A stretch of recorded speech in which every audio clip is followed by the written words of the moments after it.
काफी दूध वाले अंकल आ गए हैं। जो नीचे से मैंने आपको दिखाई थी ना, वो काफी सारी ऊपर आ चुकी हैं और ये देखिए चटनी के उस पर चढ़ गई है। मैं कैसे उतारूं अब?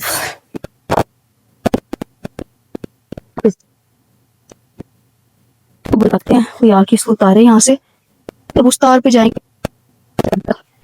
नुकसान दे हैं। बादल भी बन गए हैं, काफी गहरे बादल हैं।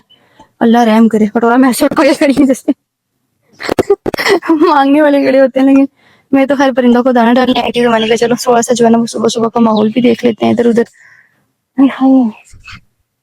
बुलबुल बाकी परिंदे अल्लाह की हम तो सना बयान कर रहे हैं, हल्की हल्की बारिश की ठंडी हवा भी चल रही है, उसको भी इंजॉय कर रहे हैं। मैं भी जरा छत पे खड़े होकर बस इंजॉय कर रही थी। इस तरफ देखें, इस तरफ बादल गहरे हैं और इस तरफ जो है ना वो हल्के फुल्के बादल, और हमारे घर के ऊपर गहरे बादल। सूरज कितना प्यारा लग रहा है ना बादलों से निकलता हुआ। ये देखिए सुबह सुबह हर कोई अपने घर के काम कर रहा है। ये अंकल यहाँ पे अपने जानवरों को लेके आए हैं ताकि ये खेत जो खाली है जहाँ पे थोड़ी हरियाली है ना, यहाँ पे इसको बांध दें और इसको चारा काट के ना डालना पड़े, साथ इनका बच्चा भी है।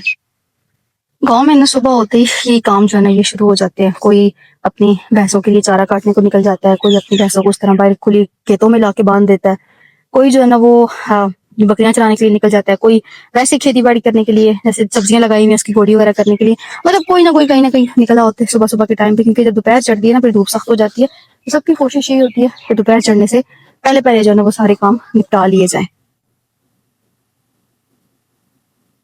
सुबह सुबह परिंदे कितने खूबसूरत लग रहे हैं ना। अभी यहाँ पे एक बुलबुल बैठी हुई थी, जैसे मैंने कैमरा ऑन किया उड़ के चली गई, बड़ी प्यारी लग रही थी, यहाँ पीछे तार पे बैठी हुई थी। चले नीचे चलते हैं, चल के अपने रोजमर्रा के काम करते हैं। ये चेक करें, यहाँ बैठ के अल्लाह की हमदो सना बयान करते। यहाँ पे बन रही है हमारी लस्सी, बन चुकी है, बस इसको जो है ना बाल्टियों में और बाकी सारी चीजों में जो है ना वो ट्रांसफर किया जा रहा है। बॉटल्स में इसको ऐसे ट्रांसफर करते हैं, जो चीज टाइप होती है ये लगा के बाल्टी में किसी बड़ी उसमें भर के और फिर इसको बॉटल में ट्रांसफर कर दिया जाता है, क्योंकि डायरेक्ट हम लोग डोले को उठा के ना बॉटल के ऊपर नहीं कर सकते, वो बहुत भारी होता है। अभी जी इमरजेंसी में यहाँ पे मैं कर रही हूँ अब्बू की पैकिंग, क्योंकि अभी एक खबर आई है, काफी अफसोस की खबर है। मेरे अब्बू के कजन जो मेरे चाचू लगते हैं और हमारा बड़ा बड़ा प्यार था उनके साथ, वो अल्लाह को प्यारे हो गया। मुझे तो पैकिंग करनी भी नहीं आती, बस उधर जाके खुद ही अब्बू इस्त्री कर लेंगे, क्योंकि फुफ्फो लोग उधर हैं वो कर देंगी। तो अल्लाह जी वो जान उनका अच्छा करें। बहुत अच्छे थे हमारे साथ, सगों जैसे अच्छे थे ना। एक होते ना कजन होते हैं, कजन वाला रिश्ता होता है, नहीं वो रिश्ता नहीं था हमारा उनके साथ, सगों वाला प्यार था। तो बस इसको मैं जी अच्छा मैं निकालती हूँ। मेहमान आना शुरू हो गए जैसी खबर आई है। असल में गाँव में सिर्फ हम लोग ही रहते हैं ना, गाँव में और कोई नहीं रहता, तो इस वजह से जितने भी मेहमान है वो सारे मैं कुल वाले कपड़ों को ऊपर रखूँ, जो अपने कुल पे पहनने उनको मैं नीचे रख दूँ।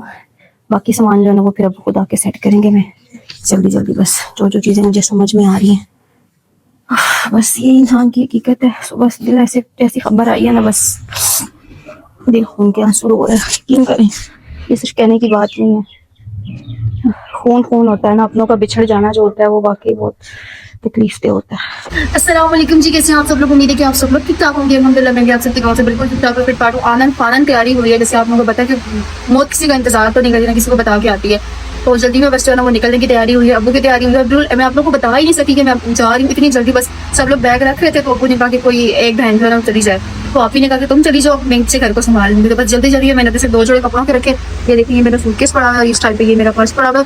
मैंने टूथपेस्ट भी रास्ते से लिया और अभी यहाँ पे आके मैंने ब्रश किया। अभी हम लोग यहाँ पे बैठे हैं, बस का इंतजार कर रहे हैं, बस पे जा रहे हैं, क्योंकि फ्लाइट जो है ना वो बहुत महंगी थी, मतलब हमारी रेंज से बाहर की थी। 72,000 75,000 की थी, तो फ्लाइट नहीं करवा सके हम लोग। अभी जो है ना बस बाय बस जा रहे हैं, जनाजे में नहीं पहुंच सकेंगे, लेकिन जनाजे के थोड़ी देर बाद पहुंच जाएंगे। तब तक वो हमारे लिए शायद के मैयत को रख देना, मतलब इतनी जगह होती है ना मैयत की, उसके ऊपर वो चिल होती है, वो नहीं देते, वो रख देते, शायद वो हमारे लिए रख दे। पंखे का शोर आप लोगों को आ रहा है, मैं नॉइस कैंसिलेशन लगा दूंगी तो आप लोगों को मेरी आवाज़ बिल्कुल क्लियर आएगी। अभी बस मिलते हैं फिर आप लोगों से। ब्लॉग आप लोगों को लेट ही मिलेगा, क्योंकि पता नहीं मैं एडिट कर पाती हूँ नहीं कर पाती, रास्ते में क्या शूट कर पाऊंगी क्या नहीं। तो बस दिल ना कैसे एक्सप्लेन करूँ मैं, बहुत अच्छे थे, हमारा बहुत ख्याल रखते थे ना। एक दफ़ा ऐसे आप ही ने मजाक में था, तब नया नया वो कैमरे वाला फ़ोन आया था, आप ही ने कहा कि मुझे ना कैमरे वाला फ़ोन चाहिए, तो नेक्स्ट डे वो भूल गए और नेक्स्ट डे शाम को वो स्पेशल गए थे आप ही के लिए मोबाइल लेने के लिए, कि मेरी भतीजी ने जो है फरमाइश की। बहुत प्यार किया उन्होंने, हमारा बहुत ख्याल रखा। और जब तक वो यहाँ रहे, वो गांव में रहते थे पहले कराची में, फिर गांव शिफ्ट हुए, फिर जब उनको कैंसर डायग्नोस हुआ तो वो कराची चले गए। और बस आज उनका वक्त बराबर था। और मैं यहाँ पे बता नहीं सकती सोशल मीडिया पे, क्योंकि बहुत सारी चीज़ें, बहुत सारे रीजंस होते हैं, बहुत सी चीज़ें पर्सनल होती हैं, लेकिन बहुत उन्होंने ना इमोशनली बहुत तकलीफें देखी हैं। फिजिकल तो कैंसर का पेशेंट देखता ही है, लेकिन उन्होंने इमोशनली बहुत कुछ देखा है, बहुत कुछ फेस किया है। वो सारी चीज़ें जब मुझे याद आ रही है ना, तो मुझे अंदर से तकलीफ हो रही है। पिछले साल वो हमारे पास आए थे, मुझे इस चीज़ की खुशी है और मुझे शुक्र है अल्हम्दुलिल्लाह, मुझे इस चीज़ का दुख नहीं है कि हमने उनका ख्याल नहीं रखा, हमने उनको मतलब टाइम नहीं दिया या उनको अटेंशन कुछ नहीं दी। उनकी हर चीज़ का प्रॉपर हमने ख्याल रखा, एक मतलब स्पेशल केयर उनको दी, तो हमारे दिल में कोई अफसोस नहीं है। बस उनके जाने का दुख है। उनके छोटे छोटे बच्चे हैं, तो उनकी सबसे बड़ी बेटी मुझसे भी छोटी है, बाकी 2 बेटे हैं मुझसे भी छोटे हैं। दुख है, अफसोस है, लेकिन क्या कर सकते हैं। तो बस आप लोग भी दुआ कीजिएगा उनके लिए। देखूंगी रास्ते में कुछ शूट कर सकी तो करूँगी, नहीं तो फिर वापस आके आप लोगों से मिलूंगी।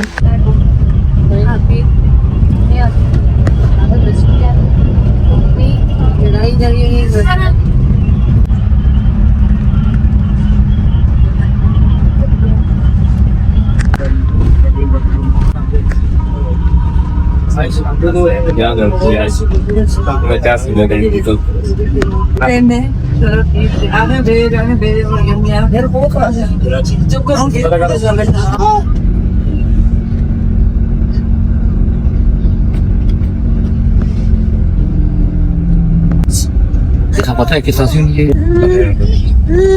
जान लीजिए ना।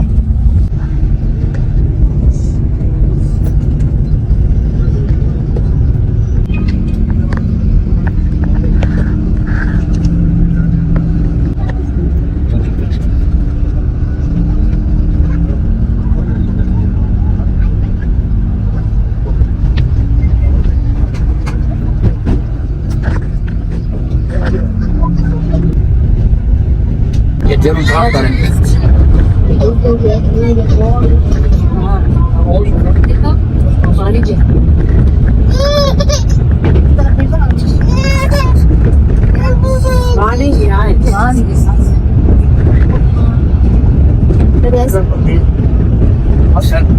शुक्लज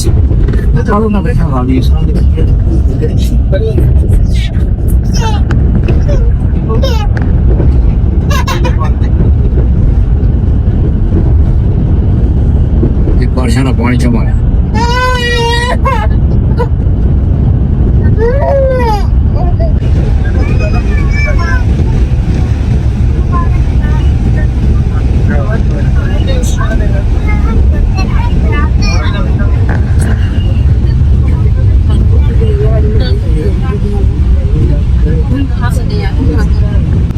दरिया जनाब हमने क्रॉस किया और उसके बाद मोटरवे पे तब से बारिश शुरू हुई है। हम लोग कोई 10 से 15 मिनट का सफ़र करके आगे आ चुके हैं, लेकिन कंटिन्यूस यहाँ पे बारिश हो रही है, गरज चमक के साथ बारिश हो रही है।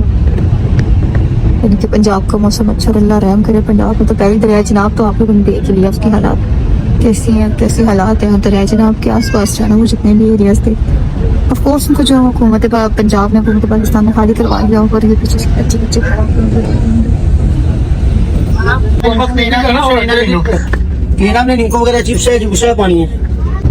पंजाब के खूबसूरत सरखेज और दूर दूर तक फैले हुए हरे भरे खेत और उनके दरमियान से जाना हमारी बस गुजरी है। दोनों तरफ में ऐसे साइड पे दिखा नहीं सकती, वहाँ पे लेडीज बैठी हुई है तो अच्छा नहीं लगता साइड पे वीडियो बनाना, लेकिन दोनों साइडों पे ऐसे ही जाना, वो फैले दूर दूर तक फैले हुए हरे भरे खेत और बीच में से खूबसूरत गुजरती हुई नहर।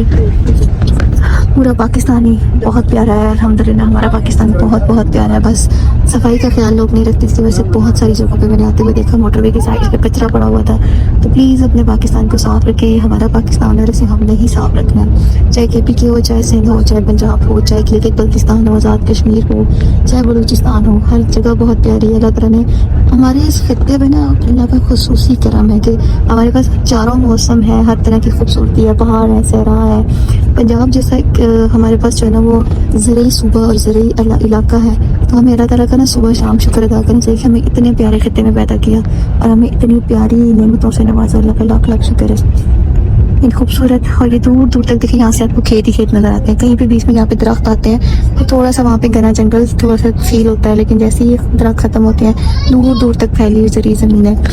और हमारी जो सब हमारे मतलब इस तरह विलेज लाइफ की जो फेमस यूट्यूबर हैं और हैप्पी जॉइंट फैमिली वाली साइट है, उन पर घर भी ऐसे ही किसी खुली ज़मीन में, अल्लाह करे इन फ्यूचर मैं भी ऐसे ही किसी खुली ज़मीन में घर बनाऊँ और उस घर में आके जाना हुआ मैं रहूँ और आप लोगों के लिए प्यारे प्यारे से ब्लॉग्स बनाऊँ।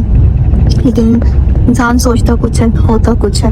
और देखो चाचू उन्होंने पता नहीं अपनी ज़िंदगी के क्या क्या प्लान किए होंगे, लेकिन एक ही साल के अंदर अंदर जो है ना वो बस बीमारी ने उनको ऐसा डुबोचा कि पता ही नहीं चला, समझ ही नहीं आई। और बस अल्लाह को प्यारे होगी अपनी असली मंजिल की तरफ से जनाजा हो चुका होगा। यहाँ पे आपको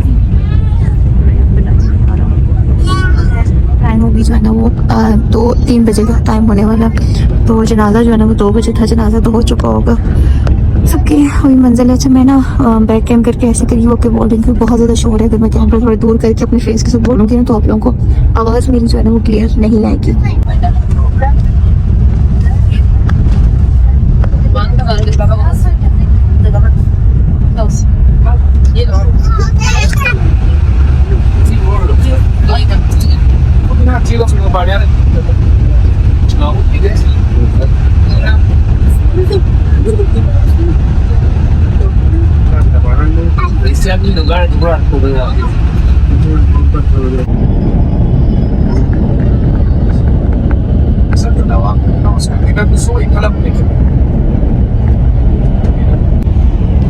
जी इलाकों के शहर आ चुका हूँ और यहाँ से हम आगे हम भी यहाँ से बाहर चलने आई थिंक दरिया का है, दरिया नहीं है, फार्मिंग हुई है, फिश फार्मिंग, सारे कंटेनर सारे फसलों के कंटेनर में सारी फसलें होती है, फिश फार्मिंग। चलिए मैं आप लोगों के साथ साथ पूरा पंजाब भी घुमा रही हूँ। और ये पीर महल मुल्तान के करीब कुछ जहाँ पे गाड़ी रुकी हुई होती है, रात होने वाली है मगरिब की नमाज के लिए। कराची में इस वक्त पहुंच चुकी हूँ और इस वक्त मौजूद हूँ मैं अपने ड्राइंग रूम में, और बाहर जो है ना आपको आवाज़ें आ रही होंगी, गेस्ट बैठे हुए हैं, इसलिए बस जल्दी जल्दी मैं यहाँ पे अपना व्लॉग एंड कर रही हूँ। अब जो है ना वो नेक्स्ट डे के दिन के भी कोई 12-1 बज रहे हैं, मैं सुबह 6 बजे की आई हुई हूँ, तो जाहिर सी बात है इंतकाल वाला घर था वहाँ पे थी और वहाँ से बस अभी आई हूँ और मेरी आंखों से भी आप लोगों को लग रहा है शदीद थक चुकी हूँ। तो बस व्लॉग को यहीं पे एंड करती हूँ। सबने सूरह फातिहा पढ़ के मेरे चाचू की मग़फ़िरत के लिए दुआ करनी है और बाकी कब्र पे गई तो इंशाल्लाह आप लोगों को भी लेके चलूँगी, ना गई तो वो अलग बात है। और मुझे अपने ढेर से दुआ में याद रखिएगा, अपना ढेर सारा ख्याल रखिएगा। मिलते हैं नेक्स्ट व्लॉग में, तब तक के लिए अल्लाह हाफ़िज़।